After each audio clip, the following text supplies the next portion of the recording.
Thank you so much, everybody, for joining me today. My name is Amy Andrews. I'm the Head of Resourcing Solutions here at Jobs Gone Public. And I'm lovely to be joined today by Niki Woods, who is going to be sharing lots of information about perimenopausal, menopause, everything that you need to know. A lot of the reasons why we've decided to do this webinar is I'm going to be going through it, and I'm starting to go through it in my early 40s. So I need to know what's going on. I've got a lot of female connections. We often talk about what it's going to be like. I've got clients who come to me and say it was blooming awful. So I thought it'd be really good to have Niki on board. Obviously, it's Awareness Month as well, so I thought it'd be really good to get Niki's thoughts. So Niki, lovely to have you on. Thank you so much for joining me today.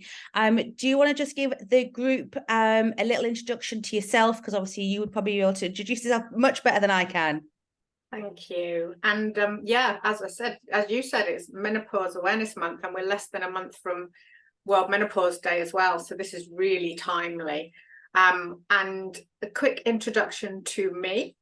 Well, says she, not being able to move the slides on. I am a corporate perimenopause and wellbeing educator. I'm also a behaviour change coach for professional women in midlife. So obviously that covers fitness, nutrition, fat loss, mindset, habits, and menopause itself. So I hear a lot from women who are working women about their own experiences as well.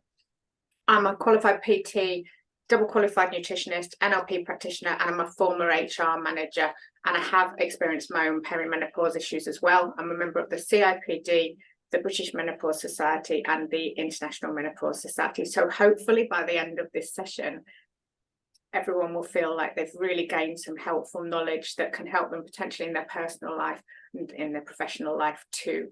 So what I was just going to say, Niki, just before you get started, if there is any questions from the group, we do have a Q&A box, which I'm going to be taking action from. So if there is any questions that anybody has to ask for Niki, then please do put them in the Q&A, and I'll make sure that I keep an eye on that tab, so that if there's any questions come through, I can answer them for you and ask Niki the questions. Brill, thank you so much. So I want everyone to start with to have a think about how knowledgeable you currently are about the menopause, including its potential impacts and its considerations. Just rate yourself out of 10, write it on a piece of paper, and then we'll revisit that for yourselves at the end. And you can see if you've gained some knowledge and also some awareness of some potential intersectional considerations that you might not have thought of as well within your workplace. So I'm going to start by defining menopause, because I do think that helps. We've typically, as we've grown up, thought of the word menopause and used it as a bit of a catch-all term. Oh, she's going through the menopause. But actually, menopause itself is just one day. It's the day someone hasn't had a period for 12 consecutive months, or it's the day someone's had a hysterectomy. In terms of that, the average quoted age within this country is 51. But what's really important for people to understand is that's a Caucasian average age. And I'll cover in a little bit more detail later. There's some quite significant differences on the average age by ethnicity. If we think of someone's menstruating life, they've got a long period of time before the day of menopause, and that's called perimenopause. That's what in the past we probably would have also called menopause too. That can be 2 years, but it also could be up to 10 years. So if we think of the time of menopause and the menopause transition, that means it can start a lot earlier than we think, because, you know, we've grown up thinking of the Golden Girls being like menopausal and things, not people who look like us. And now when you hear that the average age is 51 or potentially younger if you're a different ethnicity, and then perimenopause can be up to 10 years, we're looking at early 40s, potentially even younger. And then we've got postmenopause. So postmenopause, all things being well, is at least 30 years, because it's from the day of menopause to the day of death. And so we're looking at 30 plus years. And if you think about our working life, that's 15 plus years of our working life as well. So it really is relevant, not just to our person, but also to the workplace. And what's also really important to understand is we shouldn't make assumptions based on age or perceived gender, because as you'll learn through this, it can occur at any age, but also you may have someone within your workforce who is trans, who still has their uterus and their ovaries, and so they are experiencing menopause too. We've also got 1 to 3% of women who experience premature ovarian insufficiency, which is natural menopause below the age of 40. There's also early menopause, which is 40 to 45, surgical menopause, which is a hysterectomy where ovaries are removed that plunge someone straight into menopause. And we've got other forms of medically induced menopause, most commonly chemotherapy, which can put someone into menopause. If someone's really, really young when they have chemo, they might actually regain their ovarian function later and then go through natural menopause as well. But the real takeaway from all this is menopause is not something that happens to old people. It's something that can happen to us at any age, and it happens a lot younger than we think it does. So there are some quite significant diversity, inclusion, and intersectional considerations when we're talking about menopause. It does have a very white, able-bodied, straight, middle-class, affluent image in the media, for example. And there's been some really recent research that's shown, for example, that 51% of Black, Asian, and minority ethnic backgrounds say they don't feel represented in the current conversation about menopause because it focuses too heavily on the experiences of white women. There isn't actually any data around disabled people. There's nothing about people of different sexualities or economic status around feelings of inclusion, but I think that it's fair to say that it's probably at least as much percentage again that don't feel represented. We've also got, as I mentioned earlier, the ethnic differences on the average age of menopause. So the average age of white women is 51.4. But if we look at Indian women, for example, data from India itself, the average age is 46.7, Pakistan 47.16. This one study from America showed that Afro-American women got their menopause at around 49.6. Latina women were 1.7 years earlier than white women. And if we look across different countries, we see different ages of natural menopause as well. The real message here is that the average age that's quoted is a Caucasian age, and that most other ethnicities are experiencing menopause several years younger. As I said, there's also these other ethnic and geographical differences. There's also differences in symptoms. So Latina women are more likely to get vaginal issues. You've got a lot more, about 50% more likely if you're African American, for example, because we're looking at this one study data, to experience hot flushes and night sweats, and that they go on for a longer period of time as well. And there's also things such as Spanish women seem to get fewer hot flushes. So there are some differences. So we shouldn't really talk in general terms. But there's also some cultural differences in terms of the perception and the taboos. So some cultures, it is more taboo than others to talk about anything to do with menstruation. But then other times we have got other cultures which we've got a different importance put to a woman's reproductive life. So if you've got a culture where it's considered extremely important that a woman is of menstrual age, then obviously the negative impact associated with menopause is going to be greater, and potentially the taboos in talking about it are going to be greater as well. And then we've potentially got as well that some groups, some cultures may have suspicion of authority organisations and medical professionals. And so that can come into play when we're talking about menopause and access to menopausal advice as well. But there's also economic differences in access to healthcare and affordability of additional healthcare. So we do know that there are economic differences in access to healthcare generally, and that more deprived areas are less likely to be able to access certain treatments. But also, if we're talking about menopause and saying, well, if you don't get anywhere with your GP, go private, well, obviously some people can't afford to do that. There is, as I said, the link between social deprivation and reduced access to healthcare, and also a reduced level of general health and life expectancy when we look at the data across the UK. And we've also got data that shows there are prescribing differences by level of deprivation in an area. And when we've looked at that data, even once adjusted for deprivation, we see there's also prescribing differences by the percentage of ethnicity in the area. So a richer area is more likely to have a higher level of prescribing of HRT. And the more white an area is, the higher the likelihood of prescribing of HRT too. So obviously this we can't definitely say what's the cause and what's the effect, but we do have this data, and it may be reasonable to assume that if we're talking to people and encouraging them to go to their GPs or whatever, they might be having different experiences based on where they live or what their ethnicity is. There's also some data from America about skilled versus manual workers and their menopause experience, in that manual workers are more likely to get particular symptoms such as hot flashes. Don't have the explanation as to why, but it is just relevant to know that, especially if we're looking at a workplace that has a lot of manual workers, and for example, what their uniform might be, etc.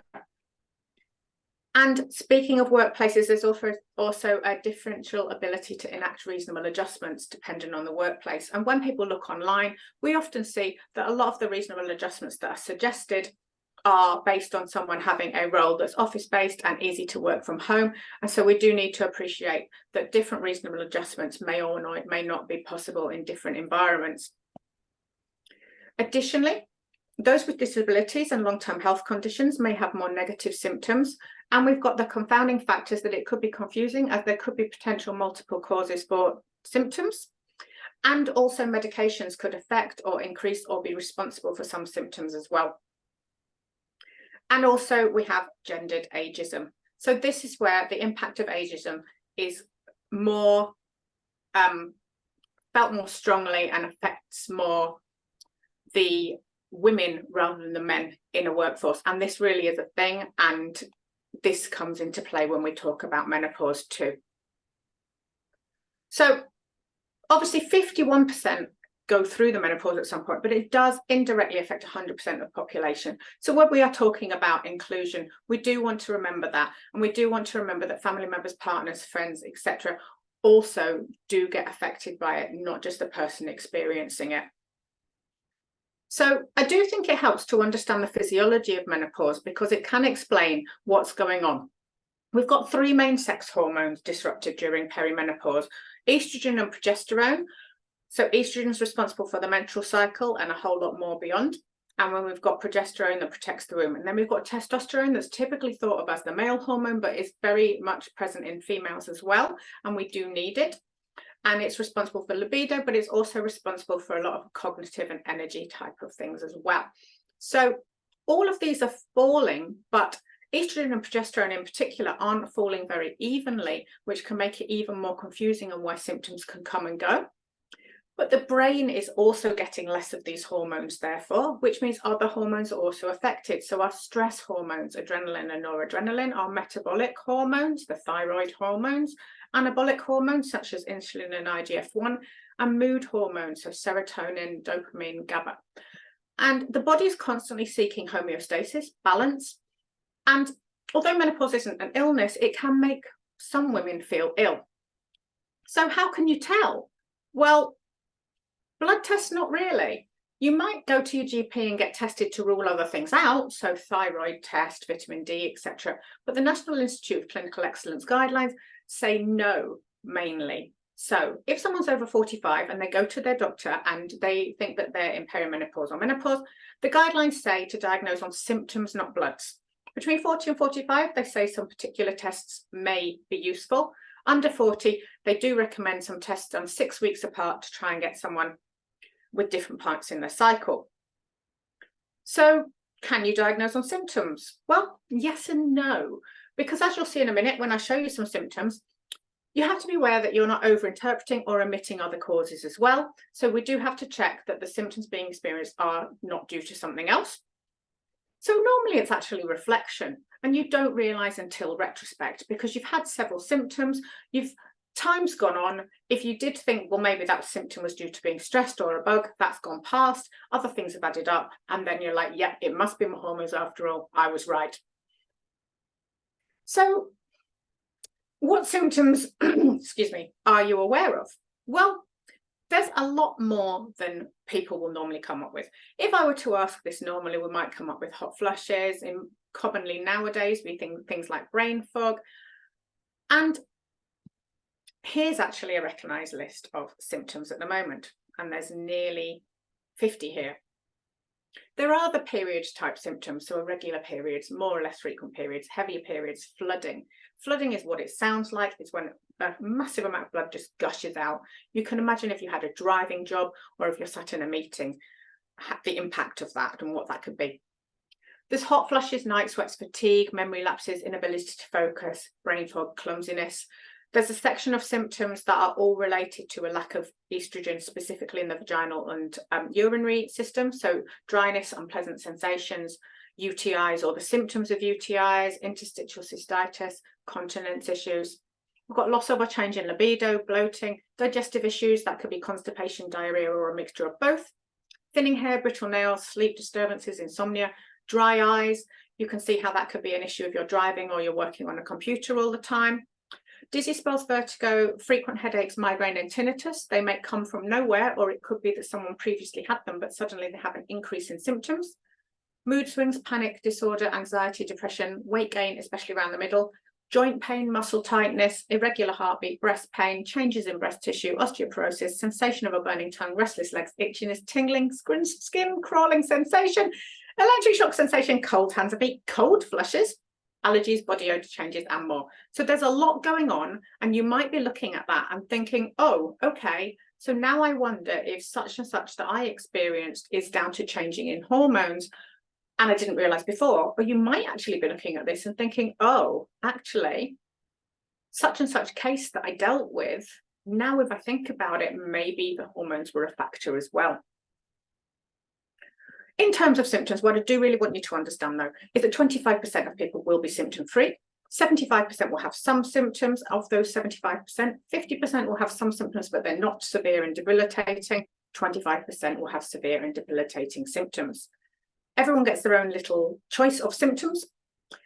You might have one symptom and it might be extremely severe, or you might have loads of symptoms and they might not be severe. It's really, really individual. But there is a potential impact of menopause on physical health as well. So early menopause in particular is tied to increased cardiometabolic risks, as well as conditions like rheumatoid arthritis, chronic fatigue. You might find people with things like fibromyalgia get worse during this time. It's also linked with the risk to diabetes and increased risk of osteoporosis. And menopause, high blood pressure and abdominal obesity combined leads to an increased cardiovascular disease risk. And what this means really is that weight management, healthy diet, managing stress, optimizing sleep, and making lifestyle interventions all make more of a difference at this time onwards than ever before. So in terms of what help's available, there is hormone replacement therapy available and regulated on the NHS and also privately. That's in the form of systemic HRT, but also local HRT in the form of vaginal estrogen. Now, even people who potentially couldn't take systemic HRT because of a breast cancer risk can safely take vaginal estrogen to counteract some of these very specific vaginal and urinary symptoms. There's also some non-hormonal alternatives to HRT in the form of other prescription medicines that can be prescribed. And there are some non-hormonal alternatives as well: vaginal moisturizers, collagen, herbal remedies, acupuncture, reflexology, and yoga. And then there's lifestyle and behavioral interventions, which actually make more of a difference than people think. So if we think of good health and well-being, we think of nutrition, movement and exercise, connection, stress management, rest, relaxation and sleep, and mental health and mindset.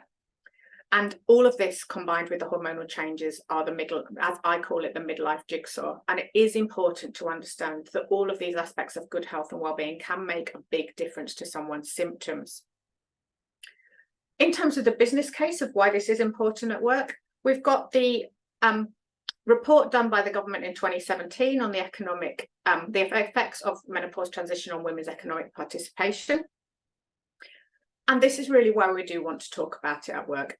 We've got 4.4 million women over 50 in the workplace as of that date. So obviously it's probably gone up quite significantly now, because women over 50 were at that point the fastest growing workplace demographic, which means that 80% of those experiencing menopause are in work. But 44% say that their ability to work had in some way been affected by their symptoms.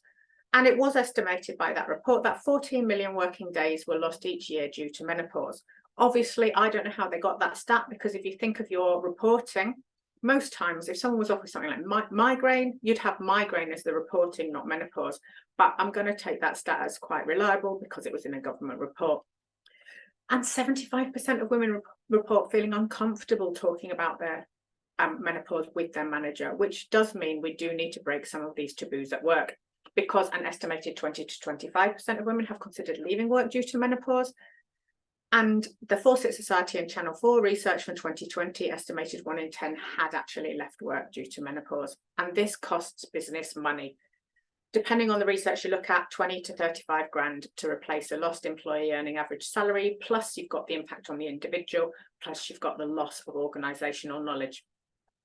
In terms of employment law, obviously the government neglected to make it a characteristic that was protected under the Equality Act, but this isn't really an issue because you already had the provisions under the Equality Act of age, sex and disability, covering direct discrimination, which was being treated less favourably due to a protected characteristic, and indirect, which is where there was a provision, criteria or practice that was discriminatory in relation to the protected characteristic. And in relation to disability, that's defined as a physical or mental impairment with a substantial and long-term adverse effect to carry on the person's ability to carry out normal day-to-day activities. Also relevant for us in the workplace, Health and Safety at Work Act, where we do need to safeguard the health, safety and welfare at work of employees. And this means risk assessments should consider specific needs of menopausal women and ensure we're not making their situation worse by work. The number of employment tribunal cases has been significantly rising. It dropped a little bit last year, but then the first 6 months of this year, it's gone up again. So we've had 14 this year alone. And I think one case that is important for us to just have a little check at is the wording of this here from 2020, which quite clearly uses wording from the Equality Act saying that there is no reason why in principle typical menopausal symptoms couldn't have the relevant disabling effect on the individual. So how can awareness and support help attract and retain talent? Well, the CIPD has got some really good resources that you can look at, and it does recommend 4 pillars of support. It talks about the culture, it talks about breaking down taboos, it talks about making these conversations include men and women. It talks about developing a supportive framework, potentially a policy and guidance, and making a lot of effort in communicating what support's available. It talks about managing health and absence in the same way as you would any other long-term health condition. And it talks about educating and training line managers so they feel like they can have conversations. If I look at my own recommendations for business, is that they have a clear policy and guidance documents easily accessible to all, and you consider other policies through a menopause lens. This is where you're considering whether, for example, what the impact of your uniform policy, for example, could be. That you raise awareness for training through all staff and encourage menopause champions. It's really great if some of them can be men as well. That you include menopause and health and wellness campaigns, consider reasonable adjustments, acknowledge all women will experience menopause in a unique way, and that you know where to signpost for further help. And your employee assistance provider can be great for this as well. In terms of relevant policies and legislation, apparently only 3% of UK businesses currently have a menopause policy, and only 3% of line managers have had relevant training. So we've got a long way to go here. And in terms of the relevant policies and legislation, you have the Equality Act, Health, Safety at Work Act, and then you have these others as well. You may have a menopause policy, but we have all of these other policies which already probably exist within your organisation. So in terms of what skills managers can use to make it easier for an employee to talk about any difficulties, well, really, they're the same skills as you're using to make it easy for employees to talk about any other personal issues. So the groundwork you're laying, good managerial techniques, is the same groundwork that will help in terms of talking about the menopause. But it is important to understand some of the symptoms are particularly intimate and people might feel embarrassed. But most people would prefer a concerned and genuine inquiry rather than silence. But if menopause has already been discussed in the workplace, this can massively lessen the stigma. Because, for example, if we've already had training or awareness or people have mentioned it, it's far easier for someone to say that word in a one-to-one, for example, if they're experiencing some symptoms. And speaking of one-to-ones, obviously it's a great opportunity to start these conversations. And conversations should be held with empathy, and try not to be embarrassed if you're the manager having these conversations. And because we can ask open questions. How are you doing? I've noticed, for example, you've been arriving late. I wondered if you're okay. So we're leading with concerned inquiry. We don't want to make assumptions about someone's health or ask direct questions about the menopause symptoms, because as you've seen from the symptoms, there could be many other reasons, and it is up to the individual to disclose. And we want to address any health issues raised before addressing poor performance. I think the best practice to managers is to talk openly about it within the workplace, encourage colleagues to speak openly too, avoid making assumptions or offering medical advice, understand not everyone will experience symptoms, and don't make assumptions based on age. Don't feel that you have to be the expert, because you just want to be able to signpost.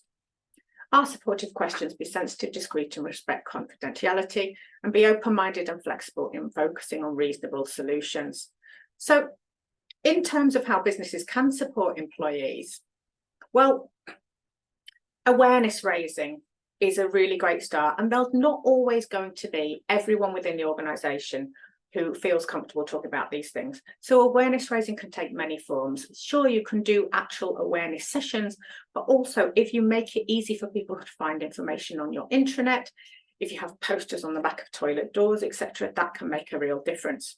But managers really do have a role to play here in terms of the support, and awareness raising for managers, training for managers can make a massive difference to whether someone gets the support they need, whether they feel comfortable talking about it, and ultimately then whether you retain someone or not.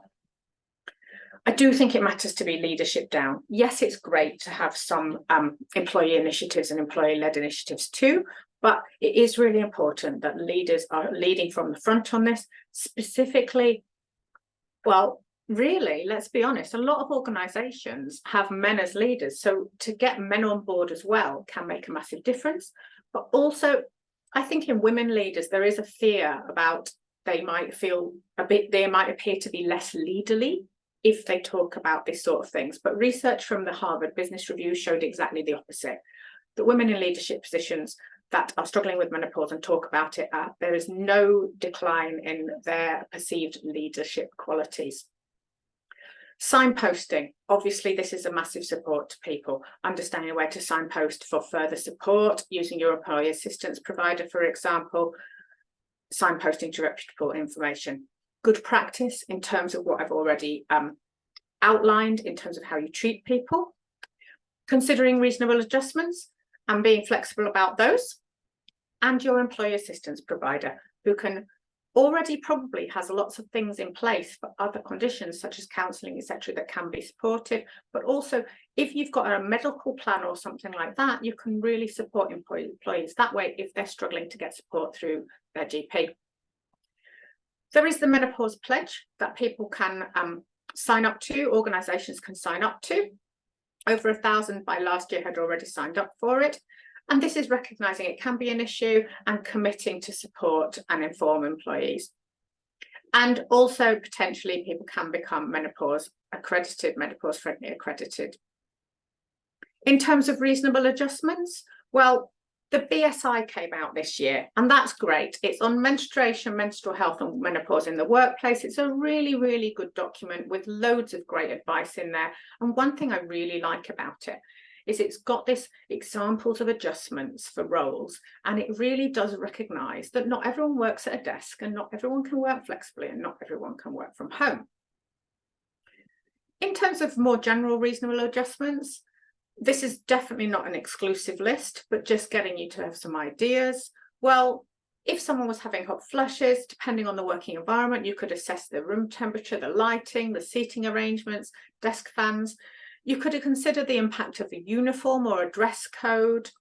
There is some research on nutrition and exercise helping lessen hot flushes. And also, we want to be looking at lifestyle optimization, so minimizing caffeine and alcohol and eating a healthy diet. But that's the sort of thing we'd want to do generally for everyone within the workforce, not just for people in menopause.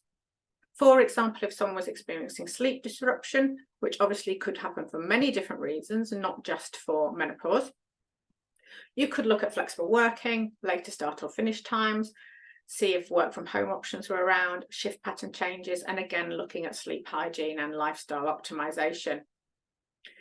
If someone was having fluctuating or heavy periods, again, this doesn't necessarily have to be a menopause issue, it could just be a life issue. Well, loads of organisations have great initiatives now where they've got sanitary products in the toilets. Also, ensuring people have easy access to toilet and changing facilities, more regular toilet breaks, potentially working from home, flexible working, amendments to the role if the role required long times away from toilets. And also, you could send them to occupational health, or you could recommend they go to their GP, because you might find that someone was becoming anemic because they were losing so much blood. Tiredness or fatigue, again, this might be for many other reasons. You could use flexible working, you can schedule time between meetings, you can look at encouraging people to optimize sleep hygiene and lifestyle, and also ensure nutrition, movement and exercise is where it wants to be.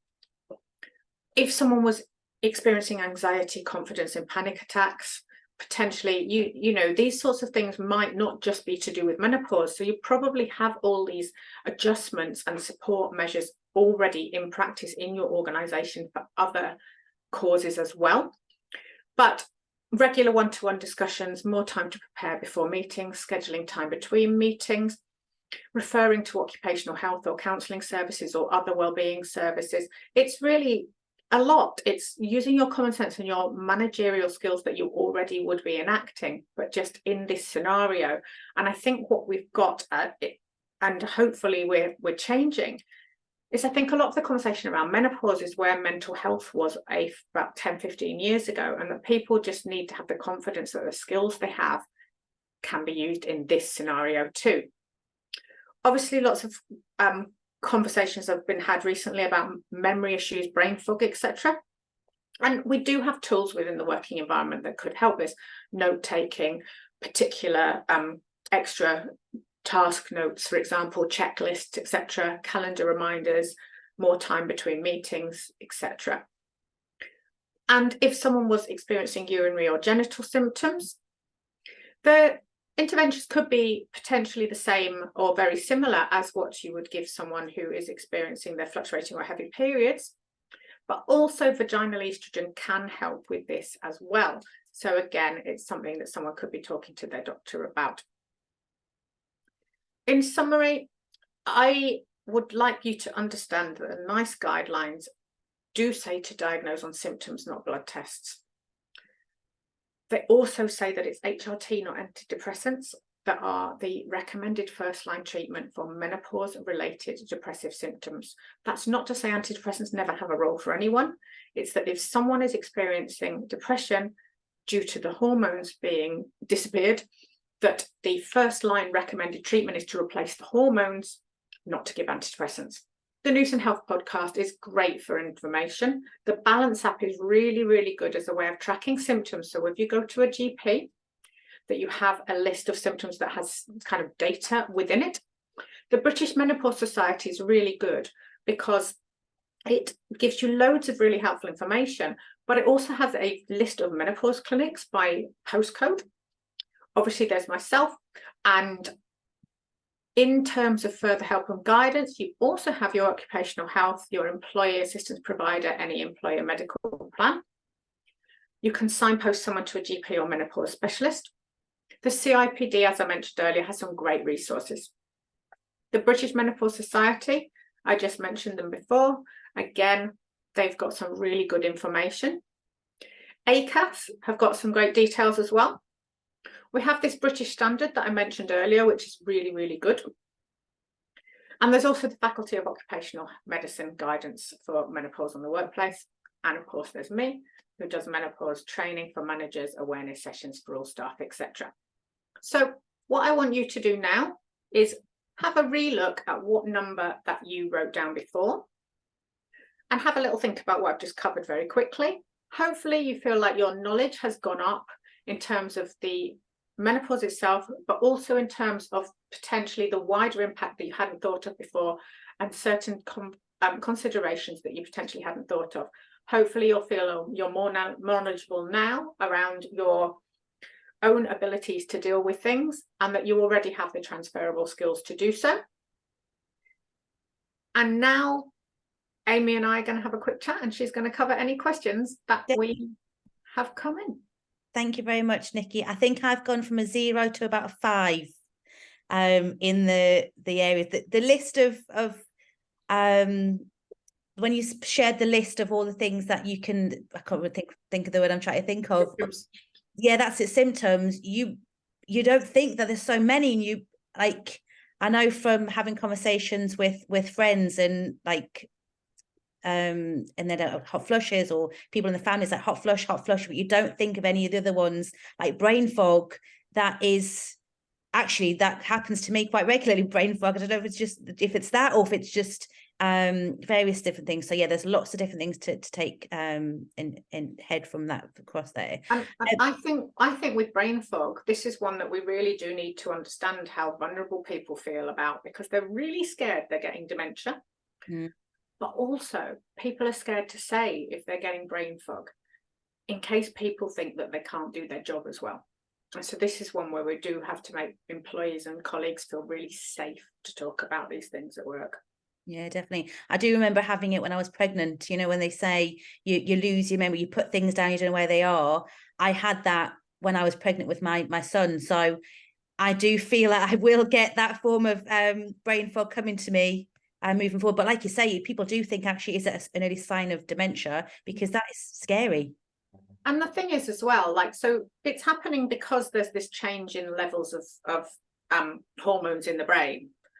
But for a lot of people, once they go through the fluctuation period, that brain fog disappears again because the body's chemistry has stabilized. But then for some people, they do need the HRT or potentially the testosterone to help support them out of that. But I do think one of the really important things, and why knowledge is power on this, is for people to understand that there are interventions that can help, but also for a lot of people, it might not last forever as well. Yeah, definitely. And also things like getting people involved in the conversations to create safe space to talk about it, because like you said earlier, it could be your wife, it could be your daughter, family member, it could be a colleague, it could be anybody, any female person in your life it can affect. Yeah, absolutely. And that's the thing, that it might be, for example, that it's someone's partner that's experiencing the symptoms, and you're having to manage, for example, the tiredness of that person. Because if someone's sleeping next to someone who's not sleeping, who's getting night sweats, who's got insomnia, they're probably not getting a great night's sleep as well. And then that's another way that it can affect other people as well as the immediately affected person. Do you think with the HRT that it's a postcode lottery in terms of, because I do know somebody in my close circle who has been to a GP many times, and they've said, right, no, not going to give it to you, not going to give it to you. So do you think that's a bit of a lottery? Well, the data seems to say it is, that if you're a rich white woman and you go to your GP, you're much more likely to be offered it and need fewer appointments. There was some really shocking data on, it took something like 10 visits to a GP to get HRT. I do think this is why it's important for people to understand the NICE guidelines exist. You can just Google NICE guidelines on menopause and take them with you, and also to take the list of symptoms. I think one of the real difficulties, and where workplaces can make a massive difference, is if someone goes to their GP and just gets told, no, you're too young, or no, have some antidepressants instead, which is a classic thing that they're getting told. If you've got someone in your corner at work saying, actually, I've got your back on this, go back, take this information, that can make a massive difference. Because if someone's struggling, they do need other people kind of supporting them to give them the confidence to keep trying. But also some people could be very deferential. So if they go to their GP and just get told, no, you're too young, or no, have this instead, then some people will just give up and think, oh, well, I must be wrong, when actually they were right. For me, myself, even though I knew a lot, it still took me a year of badgering the GP to be given estrogen and progesterone. And then to get my testosterone was another year-long fight. Yeah, definitely. How, as a manager, can you start the conversation? Because I'm sure there's lots of managers out there who don't know where to start, especially if you're a male manager. How do you start having those conversations? Well, like I said in the presentation, I think one of the important things is to it's so much easier if it's not the first time that that word has been mentioned within the workplace, so that there has been training, there has been awareness. Then if a manager's had some training, then they can cascade it to their team, or they can just make it known that they've had this training, for example, or say, oh, I was at this training, it was really interesting, I didn't know X, Y, Z. In terms of speaking to a particular person about it, like I said, you're not going to just go in with, is it the menopause? You can lead with open questions about what someone's experiencing and ask them what they're experiencing, what they think it could be due to, for example. And in terms of that conversation, it's the same skills someone would be using in any one-to-one, any sensitive conversation, but also it's, my brain's gone blank, that's brain fog well timed, isn't it? It's the type of person you're talking to does kind of change the type of conversation you have.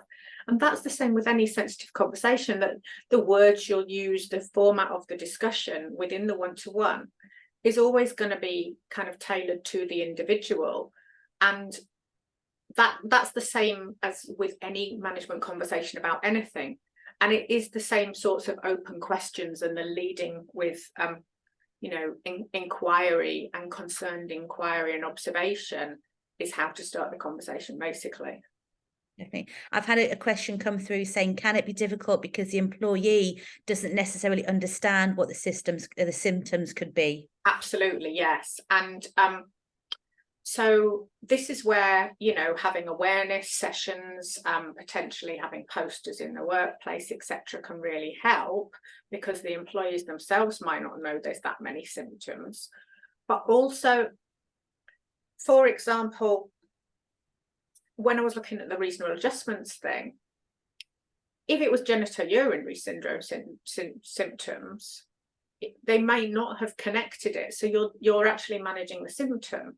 Whereas if it was something like brain fog, people are much more likely to say, I've got this and I think it's this. Not always, but sometimes. And so, yes, it can be difficult because of the fact the employee doesn't know what's going on.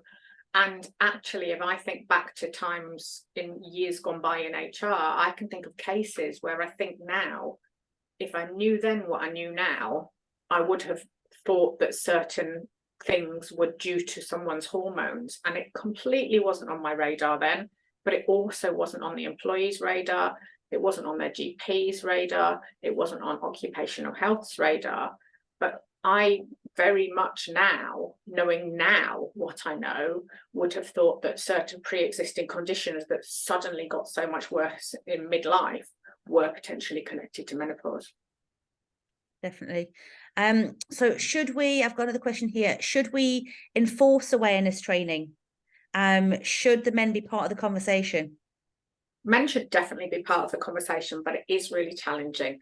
Firstly, because I think some men don't think they should be part because they don't think it's relevant. Well, they're probably wrong, because they probably do have women in their lives.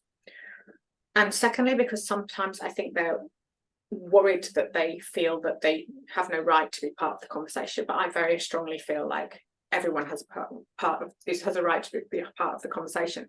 In terms of enforcing training, organisations often ask me about this, actually, and I sort of say, well, it depends. What's your organisational culture like? What would your normal practice in a conversation be? So if it was a training session that was awareness for all managers, well, normally you would send all your managers on a manager training. So I would say, and what organisations that work with me normally do, is put that training and have every manager needs to sign up in exactly the same way as if you were doing any other form of training for your managers. If it is awareness training, just general awareness training for everyone, then I don't think normally people put a 3-line whip out on that. I think they just leave it that people can sign up if they want to. What I think can make a difference is the way that you publicise that training to make it clear that everyone is welcome. Sometimes I have conversations with organisations about whether they want to do several sessions and make it that one session is targeted to men, one's targeted to women, for example. What I always say, and what I've always noticed, is that generally, if you were to do an awareness session in your workplace, the first people who will come, if you were to do a session, will be women in midlife. You might get a smattering of younger women, maybe you'll get a few men, but generally it'll be women in midlife and women who've already gone through it. If you then did a follow-up session and a few months later did another session and another session, as time goes on, the attendees will start to become broader. The attendees will start to become from both men and women, and they will start to be from all ages. And that's just how it seems to work, is that the first people who attend are the people who've got a bit more of a conscious vested interest. The feedback I always get when I do sessions from men who have attended have been like, oh, I didn't think a lot of that would be relevant, but now actually I'm so glad I attended and I learned so much. I can see how it will help in my personal life as well as my working life, and I'm really glad I attended. But in terms of forcing people to attend, I think it depends on the organisation and what you normally do in that sort of situation. Yeah, I agree. It can be quite hard because people will be like you say, it's a woman may be going through the symptoms that will attend, and it will fall on nobody else wanting to attend until they start having conversations about, actually, I learned this. Did you know this? Did you know this? Yeah. And oh, actually, I want to get involved in that and have a conversation. And that's the thing as well, that there's some people who will never ever want to talk about this stuff at work and don't believe it should be in the workplace. And you might never get to them. But this is where I always like the concept of things like posters on toilet door backs and things like that, because you're communicating information without people feeling like they're really being talked to. And so for those people, it can really help, because there could be people who have, as the questioner said earlier, no idea that what they're experiencing has anything to do with menopause. So you could have someone who was a bit tired but just thought they were tired for other reasons, and who also constantly was getting what they thought was cystitis, and who also had aching joints. Now, if we add all that together, we'd say, oh, I wonder if something's going on with the hormones, but she'll be thinking of them all separately, and she certainly wouldn't be thinking of the cystitis as part of anything to do with the perimenopause, for example. So by getting that information through to people, we could be answering questions where they didn't even know they were part of the conversation. Yeah, I think there still seems to be stigma in certain organisations about having those conversations. Is there anything else we can do to prevent the stigma of menopause and talking about it? I think stigma and taboo are really relevant words here. And I do think that we do need to acknowledge that gendered ageism does play a part, and that there is data to back up that it does play a part, and that women are scared to be seen as old because of that. And if menopause is seen as something that happens to old people, then women won't want to talk about it, because then they're perceived old. And then they are scared that they're going to have more impact of gendered ageism. So one of the things is us talking about menopause and making it aware that it's not an old person thing. But also, I think we need to focus on how, yes, there may be some symptoms, but I don't want people to think every single person who goes through menopause is going to have such terrible symptoms they can't work, because that's not the case. But even if someone is experiencing symptoms, just like people have all sorts of things in life that may give them some symptoms, normally the adjustments or the support measures that can make those symptoms manageable and make someone able to perform at their best are really easy. They're often free as well. They're often things we're already doing in different scenarios for people.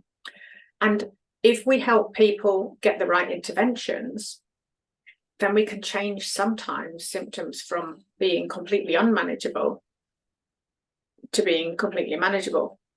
But also, I do think it is valuable to teach managers the impact of getting things wrong, because we don't want people to leave, and also we don't want to end up in an employment tribunal. So we've got policies and procedures there for a reason as well. But if an organisation makes people feel safe and makes people feel like they can bring themselves to work and be authentically at work, people are much more likely to talk about these things. And by people talking about these things, then the stigma slowly gets reduced. And then basically it just becomes a more beneficial environment. People are less stigmatized about it. They're less scared to talk about it. It's easier to enact support measures, and it just becomes like a more positive rolling kind of stone.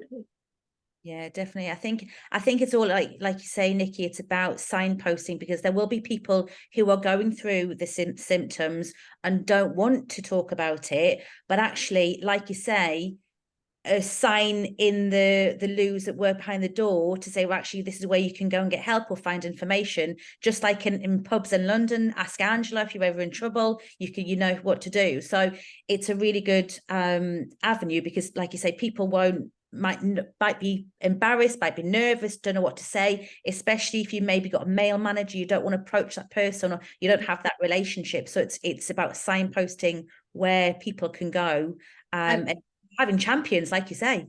And you might never know that something you've done like that has kept someone in the workplace. Because, for example, let's say that someone started experiencing brain fog. I can think of several lawyers who've said to me, I suddenly realised that I couldn't recall case law quite as quickly and precedents quite as quickly as I used to. So I got really scared that I couldn't do my job anymore.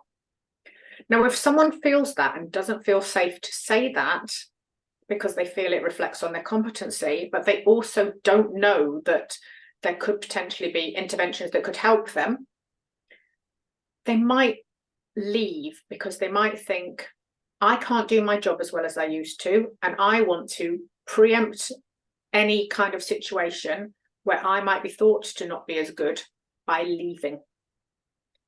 If instead that person has been told, either overtly in a training session, or, like you say, poster on back of door, brain not working how it used to, maybe actually go speak to your GP, they might then get the interventions to help them, and then they wouldn't have the need to leave, because they wouldn't feel that they couldn't do their job exactly the same as they used to.